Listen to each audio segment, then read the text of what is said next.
कर्म से आदमी महान होता है कि जन्म से महान होता है? जन्म से। हाँ? जन्म से। अरे आप कौन सी जाति से हैं? हम ब्राह्मण जाति से हैं। तो आप कर्म से महान हुए कि जन्म से महान हुए? हम जन्म से महान। तो आपको राष्ट्रपति बनना चाहिए फिर तो। राष्ट्रपति छोटी सी, हाँ? छोटा सा स्थान, राष्ट्रपति और ब्राह्मण का स्थान जगत गुरु। कल्पना कीजिए कि जब एक माँ अपनी बच्चे को गोद में लेकर कुएं से पानी भरने जाती है तो पानी की जगह पर उसे पत्थर और गालियां मिलती हैं। ऐसा इसलिए क्योंकि वो एक दलित महिला थी। ऐसे ही एक आदिवासी लड़की मंदिर में प्रार्थना करने जाती है, उसे धक्के मारकर वहां से बाहर निकाल दिया जाता है। दोस्तों, ये जो मैं बातें आपसे कह रहा हूँ ये 200 साल पुरानी घटनाएं नहीं है। ये आज के मॉडर्न युग में डेवलप भारत की जो बात करते हैं उसमें घटित होने वाली ये कहानियां हैं। तो दोस्तों, आज हम एक गंभीर विषय पर चर्चा करेंगे कि यदि आज के समय में भारत के संविधान में एससी और एसटी के लिए सुरक्षा का प्रावधान न हो तो क्या हमारा समाज पहले की तरह जातिवाद और छुआछूत जैसी बीमारियों से ग्रसित नहीं हो जाएगा? तो चलिए इस सवाल का जवाब इतिहास, वर्तमान सामाजिक स्थिति और तथ्यों के आधार पर ढूंढने की कोशिश करते हैं कि क्या आज के समाज में भी छुआछूत जैसी बीमारियां विद्यमान हैं। सर, यहाँ तक मैं खुद दलित समाज से आता हूँ सर। मैं जब इलेक्शन लड़ने के लिए गया मेरे हाथों से पर्चा नहीं लिया गया। यह आज समाज की हालत है सर, क्योंकि मैं दलित समाज से आता हूँ। जातिवाद की जड़ें प्राचीन काल से हैं। लगभग 1500 बीसी में जब आर्य उत्तर पश्चिम से आए तो उन्होंने पहली बार वर्ण व्यवस्था की नींव रखी, जो कि ऋग्वेद के पुरुष सूक्त में 4 वर्णों ब्राह्मण, क्षत्रिय, वैश्य और शूद्र का जिक्र मिलता है। हालांकि ये सोशल स्ट्रक्चर मूल रूप से कर्म पर आधारित थी, लेकिन समय के साथ साथ इसे जन्म आधारित बना दिया गया।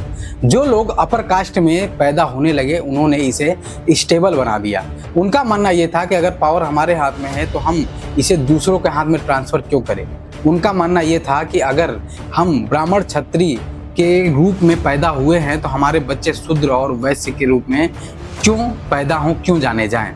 तो उन्होंने धीरे धीरे इसे जन्म आधारित बना दिया। फिर आया मध्यकाल। 8th सेंचुरी के जैन ग्रंथ आदि पुराण में वर्ण और जाति का पहला उल्लेख मिलता है। मुगल और ब्रिटिश काल में इसे और स्ट्रॉन्ग बना दिया गया। ब्रिटिशर्स ने हालांकि जातिवाद के खिलाफ बहुत लड़ाइयाँ लड़ी। उनका मानना यह था कि कास्ट डिस्क्रिमिनेशन भारत की एक बहुत बड़ी बीमारी है, लेकिन समय के साथ साथ उन्होंने भी इस पे बहुत बड़ी राजनीति की। उन्होंने भी इसे कास्ट डिस्क्रिमिनेशन को एक पत्थर की लकीर बना दिया। हिस्टोरियंस के अनुसार कॉलोनियल इरा से पहले जातिवाद की बाउंड्री बहुत ही लचीली थी, बहुत ही फ्लेक्सिबल थी। स्वतंत्रता के बाद B.R. अम्बेडकर ने संविधान में आर्टिकल 15 और 17 के जरिए जातिगत भेदभाव और अनटचबिलिटी पर पाबंदी लगा दी। 1950 में SC/ST के लिए रिजर्वेशन शुरू हुआ, जिससे सरकारी नौकरियों और शिक्षा में कोटा मिलने लगा। तो वहीं 1989 में SC/ST एक्ट आया, जो कि ST/SC के साथ हो रहे डिस्क्रिमिनेशन और उनके साथ हो रहे अन्याय को रोकने के लिए यह कानून बनाया गया। लेकिन क्या इन सब कानून बनाने के बावजूद SC और ST के साथ डिस्क्रिमिनेशन होना बंद हो गया? आइए प्रेजेंट में देखते हैं कि क्या डिस्क्रिमिनेशन आज के समय में, आज के मॉडर्न युग में इनके साथ नहीं होता है, इतना कानून होने के बाद भी। आज 2025 में भारत मॉडर्नाइजेशन की ओर बढ़ रहा है, लेकिन जातिगत भेदभाव अभी भी समाज का बहुत बड़ा हिस्सा है। NCRB के 2022 के डेटा के अनुसार SC के खिलाफ 57,582 मामले दर्ज हुए, तो वहीं ST के खिलाफ 8,990 अपराध के मामले दर्ज हुए।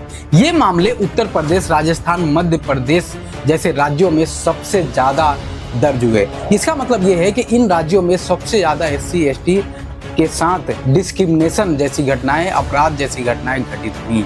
दोस्तों, ये तो वो डेटा है जो दर्ज हुई, लेकिन समाज में बहुत सी ऐसी घटनाएं घटित होती हैं जिसका रिपोर्ट दर्ज नहीं किया जाता। जैसे आज के समय में भी कमेंट सेक्शन में बताइए कि आप में से कितने लोग हैं जिनके घरों में SC/ST के लिए या लोअर क्लास के लिए अलग बर्तन का प्रावधान नहीं होगा। अब इनसे पूछा जाता है कि ऐसा क्यों किया जाता है, तो उनका तर्क ये होता है कि वो नालियाँ साफ करते हैं, वो गंदगी साफ करते हैं, इसलिए ये चीज़ें की जाती हैं।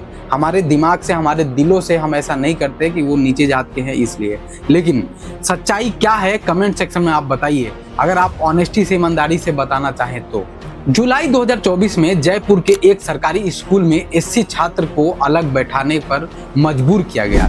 जब टीचर से पूछा गया तो उन्होंने कथित तौर पर अशुद्धता का हवाला देते हुए इसे पूर्ण रूप से खारिज कर दिया। सितंबर 2024 में मध्य प्रदेश के छिंदवाड़ा में एक दलित परिवार को गांव के कुएं से पानी लेने पर रोक लगा दिया गया। जुलाई 2024 में उत्तर प्रदेश के श्रावस्ती में 15 साल के दलित लड़के को ऊपरी जात के 3 युवकों ने अपना मूत्र पिलाया। सितंबर 2024 में कर्नाटक के गंगावती में 21 साल की दलित महिला मरियम को अंतरजातीय विवाह के लिए उनके घर वालों ने उन्हें जहर देकर मार दिया। तो दोस्तों, ये वो घटनाएं थी जो हमें दर्ज हुई, हमें मिली, लेकिन बहुत सी ऐसी घटनाएं घटित होती हैं जो दर्ज नहीं होती। जैसे यहाँ पर ही देख लीजिए। तो गिलास में कैसे पानी पी लिया हमारा? अरे आपने सब किया, हमने पिया। क्यों पी लिया? क्यों पी लिया? आप पूछ के दिए होते, हम नहीं पिए थे। जाओ जाओ यार, अंग्रेजी प्रधानाध्यापक होइए ना, कलेक्टर होइए ना। हम तो ये नहीं करें हम कलेक्टर हो गए। नहीं तो जाओ, हटाओ यहाँ से, हटाओ। आप हमारी आँख के सामने बैठो ना। दोस्तों, मेरे बहुत से ऐसे मित्र हैं जो हमारे साथ रहते हैं, जिनसे हमने बात की कि क्या कास्ट डिस्क्रिमिनेशन आज के समय में विद्यमान है, क्या ये चीज़ें होनी चाहिए। तो उनका जवाब ये होता है कि जो निचली कास्ट के लोग होते हैं उन पे विश्वास नहीं किया जा सकता। वो विश्वास के पात्र नहीं होते हैं, वो धोखा दे देते हैं, वो धोखेबाज होते हैं। ये चीज़ें आपने भी कहीं ना कहीं सुनी होगी।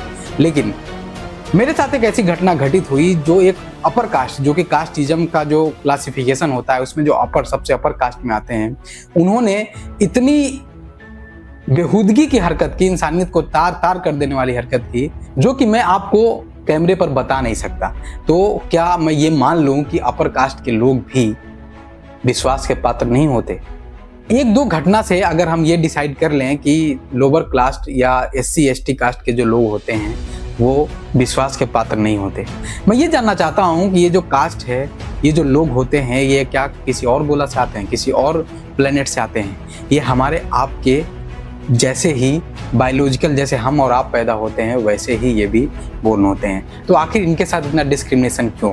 BR अम्बेडकर ने, जो कि इतने पढ़े लिखे व्यक्ति थे, उन्होंने अपने पूरे जीवन में कास्ट डिस्क्रिमिनेशन जैसी चीज़ों को झेला, लेकिन उन्होंने ये प्रण किया कि मैंने झेला लेकिन आने वाली पीढ़ी को ये मैं झेलने नहीं दूंगा। लेकिन बावजूद उसके आज के समय में अगर SC ST एक्ट हटा दिया जाए तो पहले जितना डिस्क्रिमिनेशन था उससे 1000 गुना डिस्क्रिमिनेशन आज के समय में बढ़ जाएगा।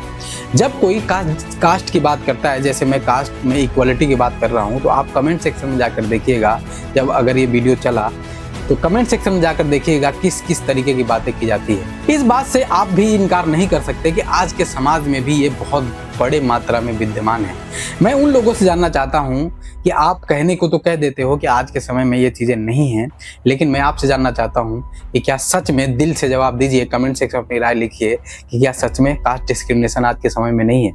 मैं उनसे एक चीज़ और भी कहना चाहता हूँ, अगर आप उनके जगह पर आप अपने आप को रख कर देखो, उनके जगह मतलब सो कॉल्ड जो आप SC ST जैसी चीज़ें बना कर रखे हैं समाज में, जो भेदभाव जैसी चीज़ें बना कर रखे हैं, अगर वही चीज़ें आपके साथ हो तो आपको कैसा लगेगा? दोस्तों, कितना बुरा लगेगा जब एक व्यक्ति चेयर पर बैठा है, अपने सोफे पर बैठा है और दूसरा आकर नीचे बैठ जाए। देखिए इस वीडियो में। पंचम, पंचूलाल, तो ये भी ब्राह्मण है यहाँ पे? हाँ, अच्छा, आप ब्राह्मण हैं? तो बैठिए। आप आराम से बैठ जाइए। क्यों? नहीं, हम ऐसे ठीक बैठे हुए हैं। तो कौन लोग हैं यहाँ पे जो बसपा को वोट देना? नीचे क्या बैठ गए? नीचे क्यों बैठ गए? अरे आप नीचे बैठेगा तो मैं चला जाऊंगा यहाँ से। आप इस पे बैठिए। नहीं, आपके सामने चौकी पे नहीं बैठ सकते हैं। नहीं, ऐसी कोई बात नहीं। नहीं, ऐसी तो बात नहीं, थोड़ा मैट्रिक हम भी पास हैं, ऐसी बात थोड़ी। अरे काका पंचम जी बैठिए यहाँ।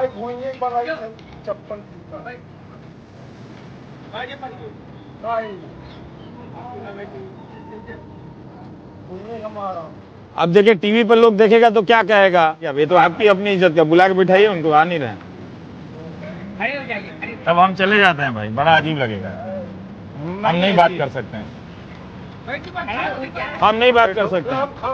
खड़ा नहीं, आपको इन्हीं के खटिया पे बैठना पड़ेगा तभी मैं बात करूंगा, नहीं तो मैं चला जाऊंगा यहाँ से। बात कर रहा हूँ हिंदी में साफ साफ। बैठ, इसी वजह से ना नहीं बैठ रहे थे। आप परेशान हैं, गलत तो नहीं कर दी? नहीं नहीं टीवी में तो बोलेंगे ही। नहीं नहीं टीवी की बात नहीं, ऐसी व्यवस्था तो बना के रखेंगे, कोई अर्जन आके सीधे नीचे बैठ गया। दोस्तों, ये मेंटल एबिलिटी, ये घटना, ये वीडियो ये दिखाता है कि हमारे समाज की मेंटल एबिलिटी कैसी है। इसी से आप आंकड़ा लगा सकते हो कि क्या आज के समय में कास्ट डिस्क्रिमिनेशन नहीं है। इस वीडियो में देखेंगे आपकी चप्पल निकाल कर लोग कैसे इनके घर को पार करते हैं। चाहे जितना पढ़ा लिखा SC/ST हो, चाहे जितना अमीर हो, लेकिन जब वो अपर कास्ट के सामने जाता है तो कहीं ना कहीं पर उसे इस डिस्क्रिमिनेशन का सामना करना ही पड़ता है। सो कॉल्ड अपर कास्ट, कोई क्वालिटी नहीं, कोई एजुकेशन नहीं, कुछ भी नहीं, लेकिन एक ऐसे फैमिली में पैदा हो गए जहाँ से जो कि समाज के हिसाब से, भारत के समाज के हिसाब से क्लास में ऊपर आते हो, वर्ल्ड व्यवस्था में ऊपर आते हो, तो क्या आपको बहुत महान मान लिया जाए? आप बेवकूफ़ ही माने जाओगे। भले ही आप भीख मांग के खा रहे हो, भले ही आपकी ज़िंदगी अस्त व्यस्त है, लेकिन वो ये समझते हैं कि हम तो अपर कास्ट में, एक बाई बोर्न अपने आप को बहुत मजबूत समझना, अपने आप को फील करना कि I am strong because I am born on this class. तो ये बहुत ही गलत है। ये जो भ्रम आपके दिमाग में, इसे बाहर निकालो। इस पे रोक लगाने के लिए सबसे पहले मेरे तरफ से सुझाव ये है कि कास्ट डिस्क्रिमिनेशन को बंद करना है तो पहली बात, ये क्लास की बात करना ही बंद होना चाहिए। नाम के आगे कास्ट लिखना बंद होना चाहिए। सबसे बड़ी बात जो हमेशा मैं कहता हूँ कि जिस दिन मैरिज होने लगा अपर कास्ट और लोअर कास्ट के बीच में, upper caste, so called upper caste और लोअर कास्ट के बीच में जब शादियां होने लगेंगी तो कास्ट डिस्क्रिमिनेशन अपने आप बंद हो जाएगा। अगर कोई व्यक्ति, कोई अपर कास्ट या कोई ऐसा व्यक्ति आपसे ये कहे कि आज के समय में कास्ट डिस्क्रिमिनेशन नहीं है, मैं इसका समर्थन नहीं करता हूं, तो उससे एक सवाल ज़रूर पूछना कि क्या आप अपने बेटे का ब्याह, आप अपने बेटे की शादी या अपने बेटी की शादी किसी शेड्यूल ST/SC जैसे फैमिली में करना चाहेंगे? इसी वीडियो में देख लीजिए। प्रिंसिपल कह रहे हैं कि अगर चमार के बच्चे पढ़ जाएंगे तो गोबर कौन उठाएगा? प्रिंसिपल ने ऐसे बोला? हाँ, प्रिंसिपल ने बोला। क्या नाम है प्रिंसिपल का? शैलेंद्र शुक्ला। आपका इस पर क्या राय है कि क्या आज के समय में भी कास्ट डिस्क्रिमिनेशन होता है? क्या आज के समय में भी, आज के डेवलप एरा में भी क्लास वाइज डिस्क्रिमिनेशन होता है? आप इस पर क्या सुझाव देना चाहते हैं? किस तरीके से कास्ट डिस्क्रिमिनेशन हमारे समाज से बंद हो सकता है? कमेंट सेक्शन में अपनी राय साझा करें।